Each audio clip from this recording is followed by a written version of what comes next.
हिंदुस्तानी भाव ने भी यही कहा था कि शहनाज में बिग बॉस के बाद थोड़ा घमंड आ चुके हैं, और पारस ने भी अपनी लाइफ में यही कहा कि वो थोड़ी प्राउडी है, वो घमंडी है। क्या आपको लगता है कि लाइक शहनाज में घमंड आ चुका, लाइक शो करके दो?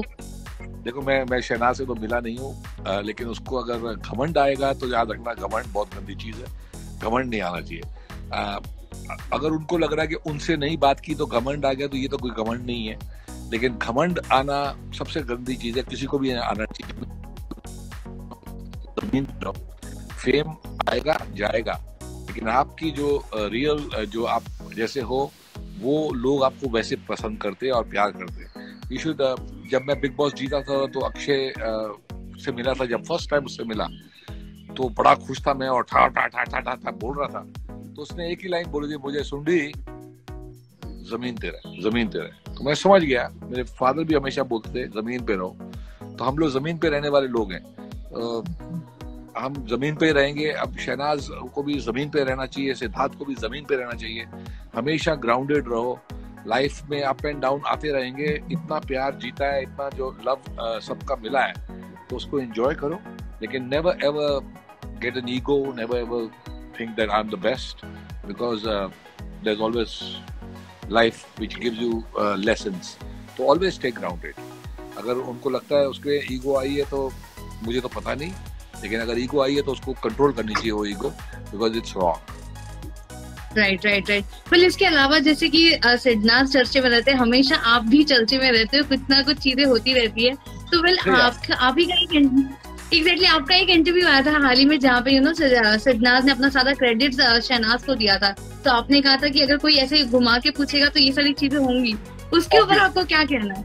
यस, मैंने यही कहा, अगर आप सिद्ध को पूछोगे कि बिग बॉस की जर्नी में आप बिग बॉस जीते तो आप शहनाज को क्रेडिट देते हो, तो वो बोलेगा ऑफ कोर्स देता हूँ, 100% देता हूँ। पर अगर उसको बोलेंगे क्या आप बिग बॉस शहनाज की वजह से जीत गए, तो बोलेगा नहीं। तो ये फर्क है, you get my point. 100% Shehnaz has to have the credit for his journey in Big Boss, because she was his go-to person. He would just go and spend time with her, and he would be relaxed. His mind would be relaxed. He could trust her. He could say whatever he wants to her. She would keep on making him laugh. हंसाती रहती, तंग भी करती थी, ये नहीं है कि तंग नहीं करती थी, उसका खून पी जाती थी कई बार, वो 100 बार एक चीज समझाना था फिर भी नहीं सुनती थी वो, तो वो वैसी है। लेकिन जो उसने बोला वो 100% यही था कि yes, I give credit to Shehnaz for my big boss. He'll give to Paras also. He'll give to Mahira also. You get my point what I'm saying? The people he'll give credit to for his big boss journey, whoever helped him along the way. But Shehnaz is number one. He will give her most credit. You get my point? So, yes. मैं आपको तो सच बोलता है भाई। Right right. बाद में cut paste करके जिधर मर्जी कोई इंटरव्यू में लगा दो, नाम सच बोलते हैं, नाम किसी से डरते हैं, जो बोलते हैं राइट राइट एग्जैक्टली। तो यही चीज पे काफी बड़ा मुद्दा भी उठा था कि आपने ऐसे कहा सिद्धार्थ से बात हुई या नहीं हुई आपकी, आपने मतलब कौन से बेसिस पे ये चीज कही। थोड़े फैंस नाराज भी हो चुके थे कि वो लोग यही कह रहे थे कि आपने ऐसे कैसे कह दिया कि शहनाज को क्रेडिट सिद्धार्थ ने। जब ये मुद्दा उठा और ट्विटर पे ये ट्वीट्स आने लग गई ऐसे कुछ, तो वो लोग ऐसे लिखने लग गए जैसे कि शहनाज की वजह से सिड जीता है, तो ऐसे टाइप का आने लग गया। तो मेरे को लोगों के फोन आने लग गए, मैं मैसेज कभी पढ़ लेता हूँ सब कुछ, मैं ज्यादा अभी ट्विटर पे बिग बॉस खत्म हो चुका है मेरे लिए, लेकिन मैं पढ़ लेता हूँ। तो मैंने सिड को फोन किया और मैं बोला भाई ये क्या है, ये तूने ऐसा कुछ बोला है? बोला मुझे तो याद भी नहीं कि मैंने कोई इंटरव्यू दिया, और ये बोला भी होगा तो this is what I mean, तो मैंने वो बोल दिया। तो इसमें कोई रॉन्ग तो है नहीं बात। मैं अपने दिल से तो नहीं बोल देता कि सिड ने क्या, मुझे क्या पता कि सिड ने क्या सोचा, शहनाज ने क्या सोचा, किसने क्या सोचा। जब जितना मुझे थोड़ा बहुत पता है मैंने उतना पता कर लगाया और फिर ही मैंने बोला। मैं अपना मुंह से यानी कुछ भी बोल दूं उन लोग के लिए, who am I to say anything for them? So I want them to be happy and they should be happy. That's my only prayer to everybody. Don't trouble them. वो सिड तो परेशान हो जाएगा, तो मैं बोला ट्वीट ही नहीं करेगा, ना आएगा ट्विटर पे इंस्टाग्राम पे, उसको बेचारा ही लव्स हिज फैंस। लेकिन अगर उसको प्रेशर आएगा तो हम जानते हैं बिग बॉस में वो कैसा है, एकदम सोचता है कि ये कैसा हुआ, और फिर वो सोचेगा उसके बारे में। मेरे जैसा नहीं है जो बोलेगा ठीक है अबे नहीं तो नहीं, जा भाड़ में जा, तू मुझे नहीं चाहिए, ब्लॉक कर दे, तो वो ऐसा नहीं है। वो परफेक्ट आदमी, परफेक्शनिस्ट है।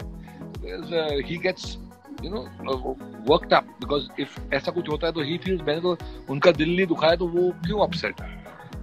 Right everybody is different. या एग्जैक्टली। वेल, लोग ये भी पूछ रहे कि ये सीजन के अगर वर्स्ट कंटेस्टेंट पूछे तो आपको कौन लगते थे? यार वर्स्ट कंटेस्टेंट वो देखो, बिग बॉस खत्म हो चुका है। बिग बॉस में जो भी थे हमें अब सबसे प्यार है, सब आगे बढ़े, आसिम भी आगे बढ़े, सब बढ़े। वो जब हम बिग बॉस में थे तो हमको लगता था कि भाई शहनाज और सिड को आगे बढ़ाना है, और आसिम थोड़ा खतरनाक लगता था क्योंकि वो बहुत पंगे लेता, तो आसिम को हम ज्यादा नीचे खींचते थे। लेकिन बाद में जब बिग बॉस खत्म हो गया तो कुछ नहीं, कोई वर्स्ट नहीं होता। सब लोग बिग बॉस के घर में बहुत ज्यादा प्रेशर में होते हैं, उनके ऊपर क्या बीत रही होती है वही जानते हैं। हम लोग यहाँ बैठ के आराम से मजे से देख रहे थे टीवी पे, पर वो लोग वहाँ बेचारे फुल स्ट्रेस में होते हैं, सबको जीतना होता है, सब अपनी तरह जीतने के लिए ट्राई कर रहे होते हैं। तो यानी वो टाइम पे हम लोग भी ज्यादा खींचते हैं नीचे, पर एक बार बिग बॉस खत्म हो जाए हम प्रे करते हैं सारे ऊपर चले, सबकी लाइफ बने।